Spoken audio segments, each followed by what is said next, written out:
से श्रावण के महीने के जितने सोमवार रहें, प्रत्येक सोमवार को शंकर जी का अगर मंदिर जा सको तो ठीक है, ना जा सको तो शिखर का दर्शन, और वो भी ना कर सको तो अपने घर में जो शिवलिंग है उस पर 3 बार, 3 छोटा सा लोटा ले लो, बड़ा लोटा ले लो, कैसा भी 3 बार शिव जी का नाम लेकर 3 बार जल को अवश्य चढ़ाओ। जितने सोमवार पड़े श्रावण के महीने में आप 3 बार, भले 1 लोटा जल है उसी को रोक रोक कर 3 बार चढ़ाओ, और 3 बार चढ़ाओ। जैसे शिव मंदिर में 3 ताली का नियम है, सावन महीने में 3 लोटा अर्थात 2 लोटा जल पर रुककर 3 बार अगर जल चढ़ाया जाता है तो ब्रह्मा, विष्णु और महेश उस जल को स्वीकार कर कर तेरे घर का भंडार भर दे। 3 बार सावन के महीने में किसी भी एक सोमवार को अगर व्यापार नहीं चल रहा है, नौकरी नहीं मिल रही है, तो कोई तकलीफ आ रही है, तो कोई कष्ट आ रहा है, कोई रोग बढ़ रहा है, डॉक्टर से ऐसा लग रहा है कि ये बड़ी बीमारी बताने वाला है, शरीर में कोई गांठ पड़ गई है और वो जांच के लिए गई है, तो बिल्कुल श्रावण के महीने में किसी भी एक सोमवार को गंगा जल लेकर जाइए शिव मंदिर में। शंकर जी के मंदिर में थोड़ा सा गंगा जल नंदी को समर्पित कर कर, थोड़ा अशोक सुंदरी को समर्पित कर कर, थोड़ा गणेश और कार्तिकेय को समर्पित कर कर, थोड़ा सा गंगा जल जया, विषहरा, शामरी बारी, दौतली और देव को समर्पित कर कर, थोड़ा सा गंगा जल शिवलिंग को समर्पित कर दो। उस गंगा जल को वापिस झेल कर लेकर आओ। 3 दिन तक लगातार उस गंगा जल को पीना प्रारंभ करो। उसके बाद जांच के लिए आप कहीं पर भी जाइए, बाबा कृपा जरूर करेगा, ये निश्चित था। श्री शिवाय नमस्तुभ्यं। एक और अच्छी बात है, बहुत ध्यान लगाकर सुनिएगा जरा। जितने आस्था चैनल पर सुन रहे हो, यूट्यूब पर सुन रहे हो, फेसबुक पर सुन रहे हो, या इस पंडाल में श्रवण कर रहे हो, बहुत सावधानी से ध्यान दीजिएगा। कभी श्रावण महीने में अगर आप शंकर जी के मंदिर में जाएं और शिव मंदिर किसी वृक्ष के नीचे हो, बट वृक्ष के नीचे हो, चाहे पीपल के वृक्ष के नीचे हो, चाहे वो आंवले के वृक्ष के नीचे हो, चाहे वो बेलपत्री के वृक्ष के नीचे हो, चाहे वो शमी के वृक्ष के नीचे हो, चाहे जिस वृक्ष, कोई भी वृक्ष के नीचे अगर कोई शिवालय है, शंकर जी का कोई मंदिर या शंकर जी का कोई शिवलिंग रखा हुआ, तो एक दुर्वा किसी भी श्रावण महीने में तुम जब भी किसी शिवालय में जाएं, जिस वृक्ष के नीचे शिवलिंग हो, उस शिवलिंग पर ये शिवलिंग रखा हुआ है, ये जलाधारी है। जलाधारी पर जहां शिवलिंग रखा हुआ है वहां कटी भाग, कटी भाग माता पार्वती जी का हस्तकमल, उसके ऊपर रखा हुआ है शिवलिंग, सामने अशोक सुंदरी और भगवान शंकर के दोनों पुत्र गणेश कार्तिकेय, ऊपर से जल गिरता है जया, विषहरा, शामरी बारी, दौतली, देव, ये भगवान शंकर की 5 बेटियां। तो जो कटी भाग, इस कटी भाग पर अगर मात्र एक दुर्वा समर्पित कर कर, जिसकी किडनी या लीवर डैमेज हो रहा हो, काम नहीं कर रहा हो, या किडनी लीवर में कोई तकलीफ हो रही हो, या डायलिसिस चल रहा हो, तो मात्र एक दुर्वा उस कटी भाग पर श्रावण महीने में समर्पित कर कर, उस दुर्वा के 7 टुकड़े कर कर 7 दिन प्रतिदिन सुबह के समय पर उसको चबाकर खा लेने पर या निगल जाने पर धीरे धीरे धीरे धीरे डायलिसिस बंद होने लगता है और किडनी लीवर अपना काम करना प्रारंभ कर देते हैं। एक दुर्वा, कितनी दुर्वा? एक दुर्वा, मात्र एक दुर्वा। शंकर भगवान पर चढ़े हुए जल जब नीचे की ओर आता है, जिस जगह पर जल गिरता है उस जगह पर मात्र एक दुर्वा अपनी कामना कर कर इस शरीर के सुख के लिए शंकर भगवान के जल गिरने वाले स्थान के पास में अवधूतेश्वर महादेव के नाम से रख दी जाती है, तो जिंदगी में कभी बड़ी बीमारी नहीं आती। उसी तरह इससे रोग को समाप्त करने के लिए दुर्वा का प्रयोग किया गया। आप लोगों ने पूर्व में जो शिव महापुराण की कथा कुबेरेश बाबा की धरा से करी थी, वो आप लोगों को ध्यान में होगा। दुर्वा कैसे उत्पन्न हुई थी, दुर्वा का महत्व क्या है, कितनी दुर्वा चढ़ाना चाहिए, कैसी दुर्वा चढ़ाना चाहिए, दुर्वा की उत्पत्ति कहाँ से हुई है, दुर्वा तोड़ने के बाद पानी पानी में डालने के बाद फिर हरी हो जाती है, इसका क्या कारण है? दुर्वा गणेश जी को क्यों चढ़ाई जाती है? शंकर जी को दुर्वा किस स्थान पर चढ़ाई जाती है? ये सारी कथा आपको पूर्व में इसी कुबेरेश्वर बाबा के पावन धरा से सुना चुके हैं, जो टीवी पर डली हुई है। कभी आपने नहीं सुनी हो तो यूट्यूब पर से दुर्वासा महापुराण की कथा आप निकालकर उसको श्रवण कर सकते। उसमें वर्णन किया है कि इस दुर्वा का महत्व क्या है, दुर्वा का क्या। मात्र एक दुर्वा शिवलिंग पर चढ़े हुए जल जहां से नीचे की ओर गिरता है, उस जगह पर मात्र अपने शरीर की कामना करते हुए भगवान से रोग मुक्ति के लिए एक दुर्वा अगर समर्पित कर दी जाए तो कोई बड़ी बीमारी जिंदगी में आ ही नहीं सकती, ग्रहण ही नहीं, मतलब ग्रसित नहीं कर सकती। कथा का विराम होने जा रहा है। श्रावण का पहला दिन, वैसे तो अभी आप गुरु पूर्णिमा की कथा सुनेंगे तो उसमें हम वर्णन करेंगे इस चीज का। श्रावण का पहला दिन और श्रावण का समापन का दिन,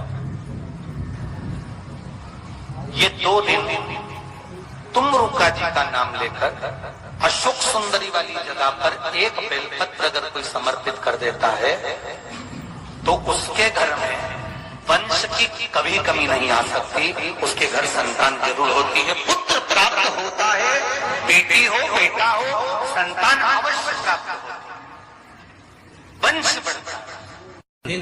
एक बेलपत्र शिव को अपनी मनोकामना कर कर रोग धोग बीमारी तकलीफ कष्ट दूर करने के लिए शंकर के शिवलिंग पर अगर बन सके तो मंदिर में, आप लोग तो यहाँ हैं तो देवाधिदेव महादेव कंकर शंकर को चढ़ाओ, और अगर बेलपत्र नहीं हो तो बेलपत्र जो चढ़ी हुई हो उसी को धोकर वापिस चढ़ाओ।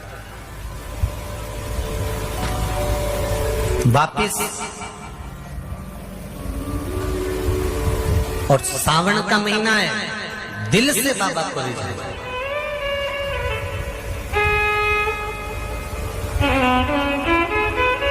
हम धर्म करने के चक्कर में, परमात्मा के भजन के चक्कर में किसी का अपमान ना करें। इसका जो माताएं श्रावण के सोमवार का व्रत करती हैं वो पशुपति व्रत मत करना। जो श्रावण के सोमवार का व्रत नहीं करती हैं वो पशुपति व्रत कर सकती हैं, उनको पशुपति व्रत करने का मना नहीं। पर यदि श्रावण का व्रत आप पहले से करते आ रहे हो, श्रावण महीने का व्रत करते आ रहे हो, या श्रावण के महीने में तुम सोमवार करते आ रहे हो, तो फिर पशुपति व्रत ना करते हुए इसको 1 महीना, भले 2 हुए हो 3 हुए हो 4 हुए हो, रोक दो। फिर अगला जब श्रावण पूर्ण हो जाए फिर जो सोमवार आए फिर चालू कर दो। पर अगर श्रावण का व्रत करते हो तो, और अगर श्रावण का व्रत नहीं करते हो तो पशुपति व्रत चालू है। श्रावण के महीने में जल चढ़ाने के पात्र 2 कर लो। कितने पात्र कर लो? जम के बोलो जरा। 2 पात्र कर लो, भले 2 हाथ में लेकर मत जाओ, एक के ऊपर एक कलश लेकर जाओ। उसका कारण क्या है? शंकर भगवान ने मां पार्वती के सम्मुख में गंगा का आवाहन करा था, तो गंगा जी ने आकर पूछा था, स्वामी जब पार्वती आपके नजदीक में विराजमान है तो मुझे बुलाने का कारण क्या है? भगवान शंकर कहते हैं, श्रावण का महीना प्रारंभ हो रहा है, जब मेरे ऊपर सृष्टि का भार आएगा तो मुझे गंगा और पार्वती दोनों की जरूरत पड़ेगी। जब घर में विवाह आता है, शादी आती है, कोई फंक्शन आता है, कोई मेहमान आते हैं तो थोड़ी ड्यूटी बढ़ जाती है।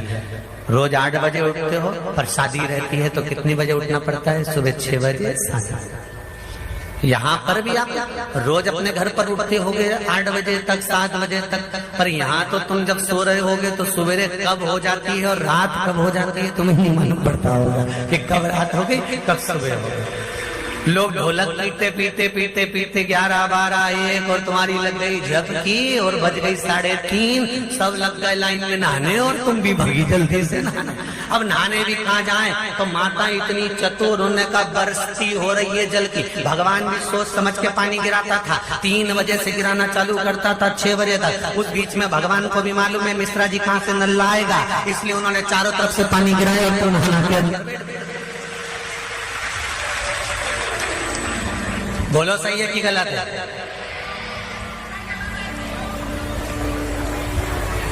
सब बाहर निकली धीरे से।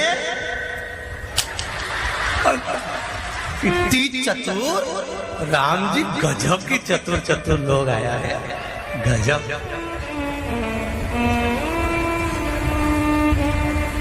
पर एक बात कहूंगा, दिल लेकर आए हो, मेरा महादेव भी तुमको दिल से लुटाएगा, ये पक्का है। 5 पुष्प और 5 लोटा जल। सोमवार के दिन शिव जी के मंदिर में प्रातः के समय पर बाबा को 1 बेलपत्र, 1 दुर्बा, 1 पुष्प, 1 लोटा जल समर्पित कर थोड़ी देर रोककर श्री शिवाय नमस्तुभ्यम या पंचाक्षर मंत्र ओम नमः शिवाय स्मरण कर महामृत्युंजय मंत्र का स्मरण कर फिर बेलपत्र, फिर दुर्बा, फिर पुष्प, फिर जल, ऐसा 5 पंच बेलपत्र, पंच दुर्बा, पंच पुष्प, पंच पात्र जल तुम रुका जी का नाम लेकर समर्पित कर उस जल का आचमन करिए। 5 सोमवार या 7 सोमवार करिए, बाबा गर्भ अवश्य ठहराएगा और संतान अवश्य हो। तुम रुका जी के नाम का स्मरण ही जीव का आनंद दे जाता है। बोल तुम रुकेश्वर महादेव की, नंदीश्वर महादेव की। शिव के नाम का उच्चारण हमारे जीवन का सुख दे जाता है। श्रावण का पहला सोमवार होता है शिव तत्व का। श्रावण का दूसरा सोमवार होता है देवी तत्व का, मां दुर्गा, मां भवानी।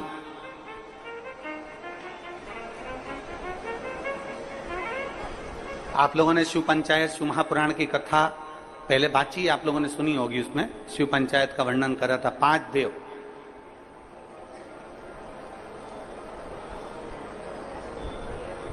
शंकर भगवान, स्वयं पंचदेव में प्रथमता प्राप्त कर बैठे। मां दुर्गा, भगवान नारायण शिव पंचायत में, भगवान भास्कर देव और स्वयं भगवान शिव के सुंदर आनंद धारण करने वाले श्री गणेश पंच।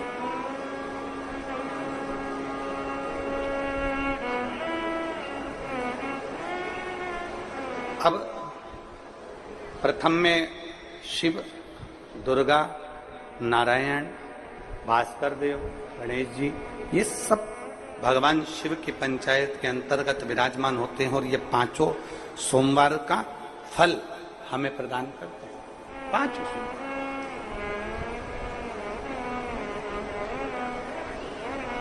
एक सोमवार की महत्वता है, एक सोमवार का क्रम है। कई माताएं उस क्रम को धारण भी करती हैं, ऐसा नहीं कि कई माताएं नहीं करती हैं, सबका अपना अपना नियम होता है। कोई शिव मंदिर में जाता है तो 1 अक्षत, 1 चावल का दाना शिव जी को समर्पित करता है। कोई मंदिर जाता है तो 1 पुष्प शिव जी को समर्पित करता है। कोई मंदिर जाता है तो 1 बेलपत्र शिव जी को समर्पित करता है। कोई मंदिर जाता है तो जल समर्पित करता है। सबका अपना अपना भाव है। जैसे तुम शिव को मना सकते हो, जैसे आप भगवान शंकर को नहीं जा सकते। और मेरा निवेदन सभी मेरी जीजियों से, मेरे जीजाओं से, मेरी बेटियों से, बेटाओं से, मेरी माताओं से, श्रावण के महीने के जितने सोमवार रहें, प्रत्येक सोमवार को शंकर जी का अगर मंदिर जा सको तो ठीक है, ना जा सको तो शिखर का दर्शन, और वो भी ना कर सको तो अपने घर में जो शिवलिंग है उस पर 3 बार, 3 छोटा सा लोटा ले लो, बड़ा लोटा ले लो, कैसा भी 3 बार शिव जी का नाम लेकर 3 बार जल को अवश्य चढ़ा। जितने सोमवार पड़े श्रावण के महीने में आप 3 बार, भले 1 लोटा जल है उसी को रोक रोक कर 3 बार चढ़ाओ, और 3 बार चढ़ाओ। जैसे शिव मंदिर में 3 ताली का नियम है, सावन महीने में 3 लोटा अर्थात 2 लोटा जल पर रुककर 3 बार अगर जल चढ़ाया जाता है तो ब्रह्मा, विष्णु और महेश उस जल को स्वीकार कर कर तेरे घर का भंडार भर देते। 3 बार जल। गंगा जल का प्रयोग एक तो पितरों के लिए, दूसरा श्रावण के महीने में किसी भी एक सोमवार को अगर व्यापार नहीं चल रहा है, नौकरी नहीं मिल रही है, तो कोई तकलीफ आ रही है, तो कोई कष्ट आ रहा है, कोई रोग बढ़ रहा है, डॉक्टर से ऐसा लग रहा है कि ये बड़ी बीमारी बताने वाला है, शरीर में कोई गांठ पड़ गई है और वो जांच के लिए गई है, तो बिल्कुल श्रावण के महीने में किसी भी एक सोमवार को गंगा जल लेकर जाइए शिव मंदिर में। शंकर जी के मंदिर में थोड़ा सा गंगा जल नंदी को समर्पित कर कर, थोड़ा अशोक सुंदरी को समर्पित कर कर, थोड़ा गणेश और कार्तिकेय को समर्पित कर कर, थोड़ा सा गंगा जल जया, विषहरा, शामरीबारी, दौतली और देव को समर्पित कर कर, थोड़ा सा गंगा जल शिवलिंग पर समर्पित कर दो। उस गंगा जल को वापिस झेल कर लेकर आओ। 3 दिन तक लगातार उस गंगा जल को पीना प्रारंभ करो। उसके बाद जांच के लिए आप कहीं पर भी जाइए, बाबा कृपा जरूर करेगा, ये निश्चित था। उस गंगा जल की प्रधानता, उस गंगा जल का एक गौ माता, गौ, गंगा और संत, ब्राह्मण, साधु, सन्यासी, सात्वित्ववान नारी, कन्या, स्त्री, इनका जो महत्व है उसको जान गए तो जिंदगी सार्थक हो। यदि भूलवश भी अगर कोई व्यक्ति मंदिर में बेलपत्र चढ़ा हुआ है और बेलपत्र उसने एकत्रित कर लिया मंदिर के अंदर ही, और मंदिर में बेलपत्र एकत्रित कर कर धागा लिया और उस कच्चे धागे में, उस कच्चे धागे के अंदर अगर उस बेलपत्र की डंडी को पीछे से उसने एक एक साधारण सी गांठ लगाकर उस बेलपत्र की माला को सिद्ध कर लिया, हल्की सी कच्चे सूत की गांठ लगाते लगाते मंदिर की चढ़ी हुई बेलपत्र को, शंकर पर चढ़ी हुई बेलपत्र को, शंकर की चढ़ी हुई बेलपत्र को ही उसने गांठ लगाकर जब माला सिद्ध कर ली और सिद्ध कर कर अगर वही माला भगवान शंकर को अर्पित कर देती है तो कहते हैं कि हमारा फिर पुनर्जन्म होता ही नहीं है। इस संसार सागर से हमारी मुक्ति हो ही जाती, पुनर्जन्म से हम छूट जाते। जैसे जगत गुरु शंकराचार्य जी कहते हैं पुनरपि जननम पुनरपि मरणम, उस प्रपंच से छुटकारा।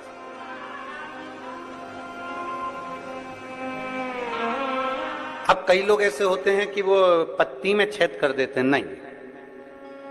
शिव महापुराण की कथा कहती है चाहे बेलपत्र हो चाहे तुलसी पत्र हो, चाहे बेलपत्र हो चाहे तुलसी पत्र हो, इन दोनों पत्ती के अंदर सुई को नहीं पिरोना चाहिए।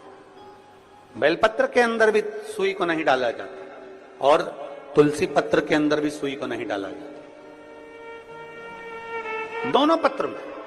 हाँ, कच्चे धागे से आप उसमें डंडी में गांठ लगाकर भगवान शंकर को माला धारण कर सकते हो, पर कौन सी बेलपत्र? फिर से बोलो जरा जम के, कौन सी बेलपत्र? जम के आवाज आना चाहिए। जो शंकर भगवान पर चढ़ी हुई है वही बेल धोया, माला सिद्ध करी और वही माला मेरे देव अधिदेव महादेव को समर्पित कर दी, वही माला।